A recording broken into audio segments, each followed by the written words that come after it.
el evangelio que fue escrito por un hebreo para sus paisanos, para el pueblo hebreo. El evangelio que fue escrito por Leví o Mateo, recaudador de impuestos para Roma. Y es sorprendente que un simple recaudador de impuestos fuera capaz de escribir este libro, que es una auténtica obra de arte. Una joya que nos dejó el Espíritu Santo para que comprendamos mejor la grandeza de ese Dios al que pertenecemos y al que servimos. Hoy tenemos un pasaje bastante largo, 22 versículos. En estos 22 versículos hay una idea que marca todo el pasaje y es la autoridad de Jesús. Autoridad sobre la lepra, autoridad sobre la parálisis, autoridad sobre la fiebre, autoridad sobre los demonios y sobre varias enfermedades.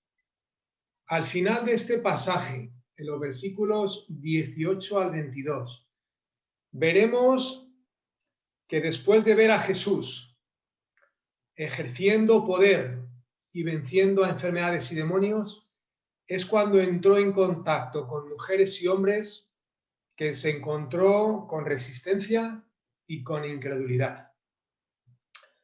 En los capítulos 5 al 7 se encuentran las enseñanzas de Jesús tocante al reino. Los capítulos 8 y 9 que hoy empezamos contienen las obras poderosas de Jesús.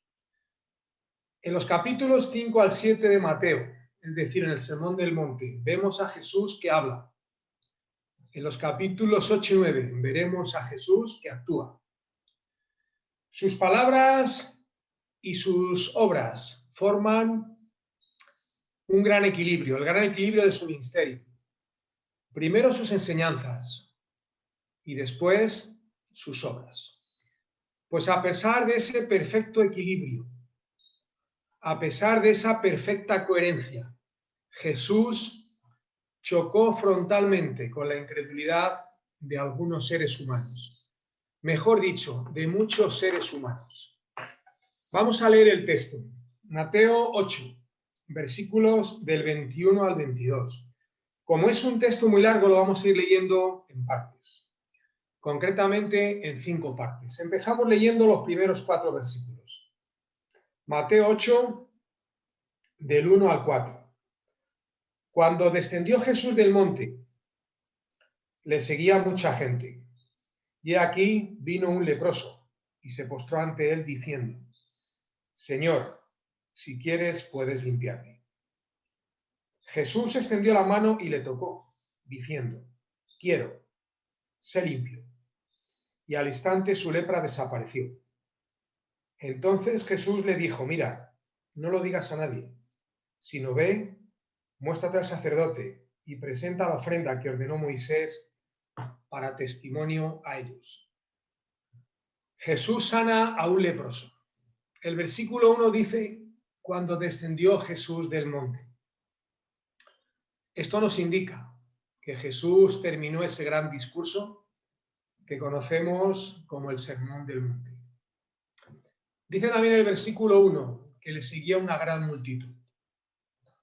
Aunque la enseñanza de Jesús era radical y extrema y escandalosa para muchos de sus contemporáneos, tenemos que reconocer que tenía un gran poder de atracción, hasta el punto de que hay muchos textos en los evangelios que dicen que a Jesús le seguían grandes multitudes.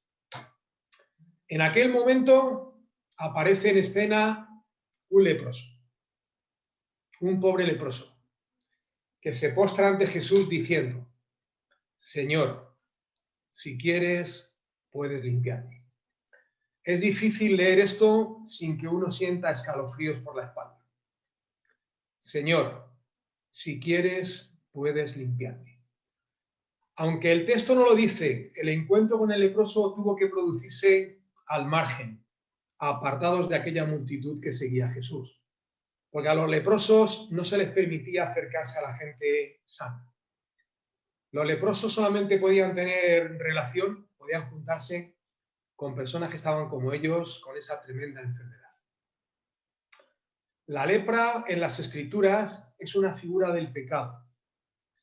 No hay otra enfermedad que reduzca a un ser humano y a su cuerpo a una condición tan vil y tan repugnante como la lepra. La enfermedad comienza con unas pequeñas manchas que se convierten en ulceraciones, que terminan produciendo una supuración feísima y maloliente. Creo que no hay nada más indigno que pueda sufrir un ser humano. Por eso es una figura del pecado. Es abominable, es destructiva y en algunas de sus formas la lepra es incurable. Lucas en su relato de este suceso le recoge en Mateo, Marcos y Lucas. Pues Lucas, como era médico, en su relato de este suceso nos da un detalle que no nos da Mateo. Dice que la enfermedad, que aquel hombre estaba lleno de lepra. Es decir, la enfermedad estaba en un estado muy avanzado. Como cuando el pecado nos llena a los seres humanos de suciedad hasta los ojos. Aquel leproso cayó de rodillas ante Jesús con un grito de súplica. Si quieres, puedes limpiarme. Estas palabras del leproso, concretamente 4 palabras, contienen, en mi opinión, cosas muy bonitas para cualquier creyente que ama al Señor. Si quieres, puedes limpiarme. Estas 4 palabras expresan una fe sólida en la habilidad del Señor para hacer cualquier cosa que Él quisiera hacer. Si quieres. Si quieres, puedes limpiarme. El leproso estaba seguro, estaba convencido del poder de Jesús, aunque parece, por sus palabras, que tenía alguna duda respecto a la bondad del Señor. Si quieres. Pero es posible que no quieras. Es posible que no quieras tener compasión de mí y limpiarme de esta podredumbre que cubre todo mi cuerpo. Si quieres. Y ahora viene la respuesta del Señor. Sencillamente maravillosa y alucinante. Además de sencilla, Jesús extendió la mano y le tocó. Nadie habría tocado a un leproso. Ningún rabino habría querido tener contacto con un leproso. El Señor extendió su mano y le tocó. El toque de su mano poderosa y compasiva es un recordatorio para todos los creyentes de todos los tiempos que el que pone su fe y su esperanza en Jesús es limpiado completa y totalmente de sus pecados. Repito, el que pone su fe en Jesús recibe el perdón completo de sus pecados y además recibe el regalo de la vida eterna. Y a continuación unas palabras majestuosas. Unas palabras dignas de un rey, mejor dicho, dignas del rey. Quiero, sé limpio. Majestuosas tanto por su brevedad como por la demostración de poder absoluto. Jesús no usó aquí ninguna palabra ni ninguna fórmula mágica. Simplemente sé limpio. Un imperativo absoluto. Y además dice simplemente quiero. Jesús no dijo Dios quiere. No. Jesús dijo quiero. Jesús está en el control. Y Jesús es la fuente del poder sanador. El texto dice, y al instante su lepra desapareció. Esto es lo más alucinante de todo. El Señor nos sana de manera gradual. El Señor nos sana un poco ahora, otro poco mañana y otro poco pasado mañana. Fue un hecho instantáneo. La piel del leproso recobró su color natural. Los miembros del leproso afectados por la lepra recobraron la normalidad, la movilidad y la sensibilidad. Cuando el Señor sana, la sanidad es completa y total. Todo aquel que clama ante Cristo y se postra ante Él y pide ayuda, es atendido sin excepción. Alguien dijo, el que a mí viene, no lo echo fuera. ¿Quién dijo eso? El Señor Jesús, que nunca, absolutamente nunca rechazó a nadie. Leemos la segunda parte, versículos Del 5 al 13. Entrando Jesús en Capernaum, vino a él un centurión rogándole y diciendo: Señor, mi criado está postrado en casa, paralítico, gravemente atormentado. Y Jesús le dijo: yo iré y le sanaré. Respondió el centurión y dijo: Señor, no soy digno de que entres bajo mi techo. Solamente di la palabra y mi criado sanará. Porque también yo soy hombre bajo autoridad y tengo bajo mis órdenes soldados. Y digo a este: ven, y va, y al otro: ven, y viene, y a mi siervo: haz esto, y lo hace. Al oírlo Jesús se maravilló y dijo a los que le seguían: de cierto os digo que ni aun en Israel he hallado tanta fe. Y os digo que vendrán muchos del oriente y del occidente y se sentarán con Abraham e Isaac y Jacob en el reino de los cielos. Mas los hijos del reino serán echados a las tinieblas de fuera. Allí será el lloro y el crujir de dientes. Entonces Jesús dijo al centurión: ve, y como creíste, te sea hecho. Y su criado fue sanado en aquella misma hora. Jesús sana al siervo, un centurión romano. Estos versículos cuentan la fe de un centurión gentil, en contraste con la poca o la nula receptividad del pueblo hebreo. Si Israel no está dispuesto a reconocer a su rey, los menospreciados paganos lo harán. Si Israel no está dispuesta a reconocer a su Mesías, los menospreciados gentiles lo haremos. De hecho, ya lo hemos hecho. El centurión era un oficial romano, al mando de 100 hombres. Seguramente que estaba destinado en Capernaum o cerca de Capernaum. Se acercó a Jesús buscando la sanación de uno de sus siervos, que sufría, según dice el texto, una parálisis muy dolorosa. Esto nos enseña, nos indica que aquel hombre debía ser un buen hombre. La mayoría de los oficiales romanos, un poquito déspotas ellos, no habrían mostrado ni el más mínimo interés por un siervo. Este no me sirve, le dejáis aparte y me traéis a otro.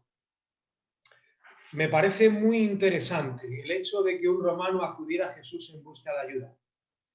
Que un romano acudiera a Jesús en busca de ayuda con la fe que lo hizo, aquel centurión romano, es algo muy, muy notable, algo muy interesante.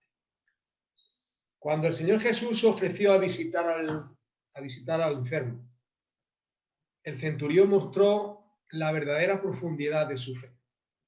No soy digno de que entres en mi casa. Y además no hace falta que vayas a mi casa. Tú le puedes sanar simplemente con tu palabra. Dice el texto que Jesús se maravilló al ver la fe de aquel oficial romano.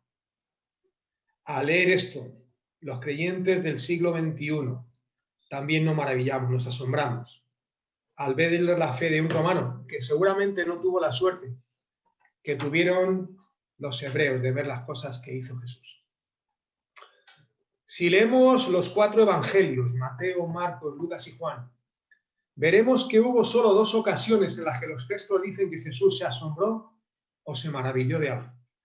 Una vez se asombró al ver la incredulidad de los judíos, Marcos 6:6. La otra vez es esta, ante la fe de aquel romano. Entiendo que tuvo que ser muy duro para Jesús aceptar la incredulidad de su pueblo, aceptar aquello de que nadie es profeta en su propia tierra. Esto que tuvo que soportar Jesús en menor medida lo tienen que soportar algunos, muchos diría yo, de aquellos que quieren servir al Señor, ser más respetados por los desconocidos que por los conocidos, ser más respetado por los desconocidos que por los que te conocen bien. Los seres humanos somos complicados, muy complicados. En algunos momentos es muy difícil entendernos. Y ante la fe de aquel romano, el Señor pronunció unas palabras que el pueblo judío no puede tolerar, no pudo tolerar en aquel momento y sigue sin poder tolerar. Jesús dijo que en su reino venidero habría gentiles que llegarían desde todas las partes del mundo para gozar de la comunión de los patriarcas de Israel, Abraham, Isaac y Jacob. ¡Qué insulto para un hebreo! ¡Qué infamia! ¡Qué felonía! Pero aún faltaba lo peor. También dijo que los hijos del reino serían echados en las tinieblas de afuera, donde llorarían y crujirían los dientes. Los hijos del reino. ¿Pero a quién se refería Jesús con esto de los hijos del reino? Los hijos del reino son los hebreos de nacimiento, que profesan reconocer a Dios como rey, pero que nunca se han convertido de manera genuina. Es decir, nominalismo puro y duro. Y de esto hay mucho en la actualidad, especialmente en este país en el que vivimos. Supuestamente España es un país cristiano. Nada más tenemos que ver las Semanas Santas que nos organizan nuestros paisanos. Pues las palabras de Jesús tienen aplicación muy directa en la actualidad, porque muchos hijos privilegiados por haber nacido en familias cristianas se van a perder por rechazar a Jesucristo como Señor y Salvador, mientras que muchos salvajes de las más oscuras selvas de este planeta se salvarán, porque humildemente creyeron y aceptaron el mensaje del Evangelio. Jesús le dijo a aquel centurión romano: vete, y como creíste, te sea hecho. Y fue sanado su criado en aquel mismo momento. Aunque Jesús estaba a cierta distancia del lugar en el que estaba el siervo, aquel siervo que sufría una dolorosa parálisis fue sanado. En la actualidad, el Señor Jesucristo sigue sanando a los no privilegiados gentiles de la parálisis del pecado, aunque no esté corporalmente presente. Leemos la tercera parte, versículos 14 y 15. Vino Jesús a casa de Pedro y vio a la suegra de este postrada en cama con fiebre. Y tocó su mano, y la fiebre la dejó, y ella se levantó y le servía. Jesús sana a la suegra de Pedro. Fíjate lo que acabamos de descubrir. En el versículo 1 dice que cuando Jesús entró en la casa de Pedro en Cafarnaúm, estaba allí su suegra, la suegra de Pedro, que estaba en cama con fiebre. La suegra de Pedro. Resulta que Pedro tenía suegra. Si tenía suegra es porque tenía mujer. Estaba o había estado casado. De las cosas que nos podemos enterar cuando leemos la Biblia, ¿eh? Qué interesante. Qué interesante. Por eso durante mucho tiempo muchos se afanaron en impedir que leyéramos la Biblia. Por eso durante mucho tiempo estuvo tan mal visto leer la Biblia. Tan mal visto estaba que algunos pagaron con sus vidas el leer la palabra de Dios. ¿Cuántos abusos se han cometido? ¿Y cuánto daño se ha infringido en defensa de unos dogmas que no tienen ninguna base en la Escritura? Dice el texto algo muy, muy bonito. El Señor tocó a la suegra de Pedro y la fiebre desapareció. Y dice algo más bonito aún. También dice el texto que aquella mujer se levantó de la cama y se puso a servirles. Entiendo que servía como muestra de agradecimiento, como expresión de agradecimiento por lo que el Salvador había hecho por ella. Y aquí viene algo interesante para todos nosotros.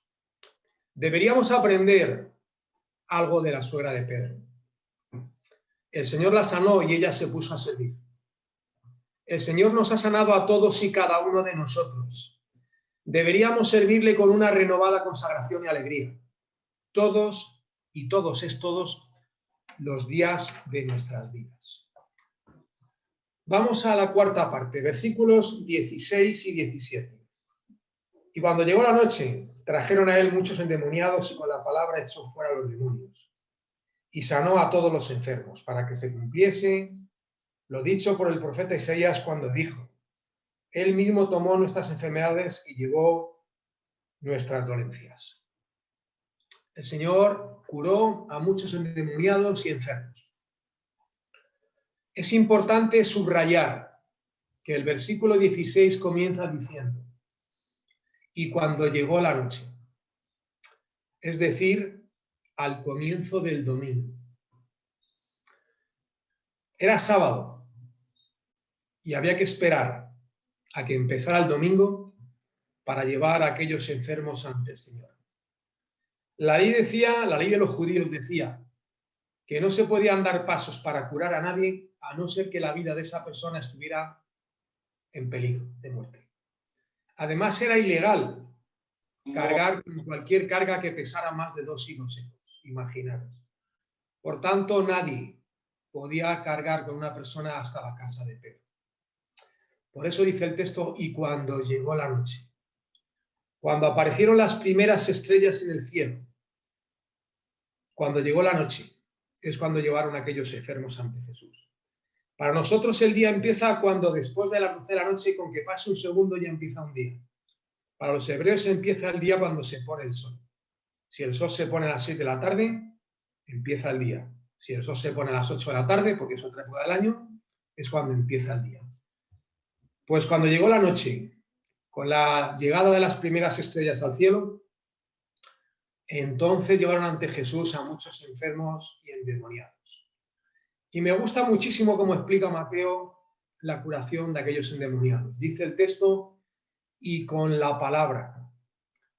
Jesús no hizo magia, no hizo ningún sortilegio, no tuvo que hacer nada extravagante, simplemente sin aspavientos y con la sencillez y con la autoridad que le caracterizaba, con la autoridad de su palabra puso paz en la vida de aquellos desdichados. La curación de aquellos endemoniados y de aquellos enfermos es considerada por Mateo como el cumplimiento de las Escrituras. Y repite una frase que repite con frecuencia en su relato del Evangelio. Para que se cumpliese lo dicho por el profeta Isaías, ciertamente llevó él nuestras enfermedades y sufrió nuestros dolores, y nosotros le tuvimos por abatido de Dios,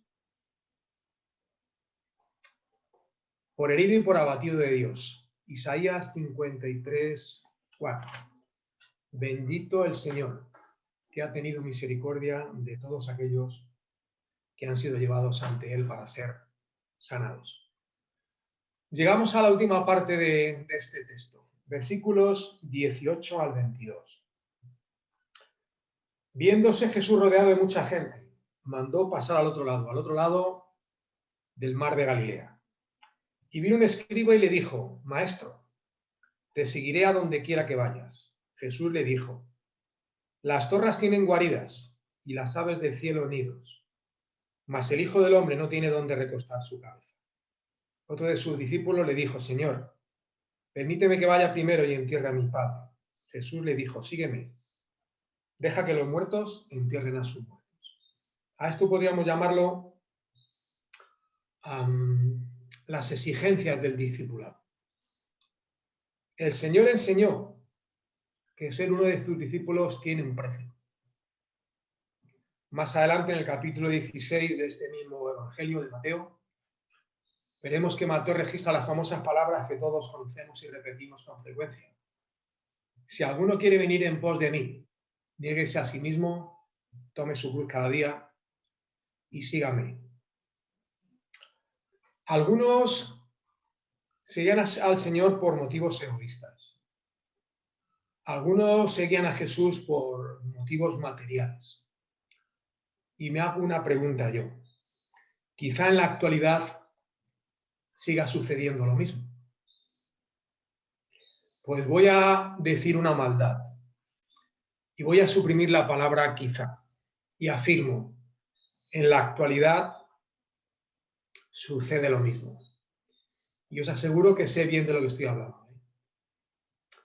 Hay más de uno, más de dos y más de tres que han hecho del Evangelio de Jesucristo un negocio que les reporta jugosos beneficios.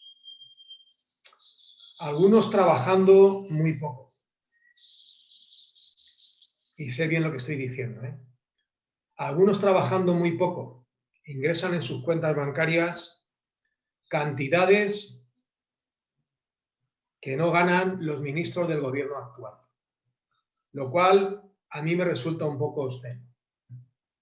Y solo digo una cosa, que el Señor tenga misericordia de ellos, porque ya que tengan que dar cuenta de algunas cosas que están haciendo, no sé qué le van a decir al Señor.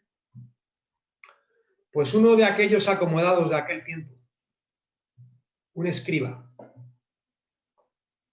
se presentó ante Jesús y vamos a presuponer que sus intenciones eran nobles. Maestro, te seguiré a donde quiera que vayas. El que pronunció aquellas palabras era un escriba, algo un poco extraño porque los escribas eran enemigos declarados de Jesús. Y es curioso porque se dirigió al Señor llamándole maestro. Curiosamente, el Señor ni aceptó ni rechazó el ofrecimiento de aquel escriba, pero le hizo saber que seguir a Cristo, seguirle a Él, no era una aventura fácil. Ni lo era, ni lo es. El Hijo del Hombre nació en un establo prestado. El Hijo del Hombre fue enterrado en una tumba prestada.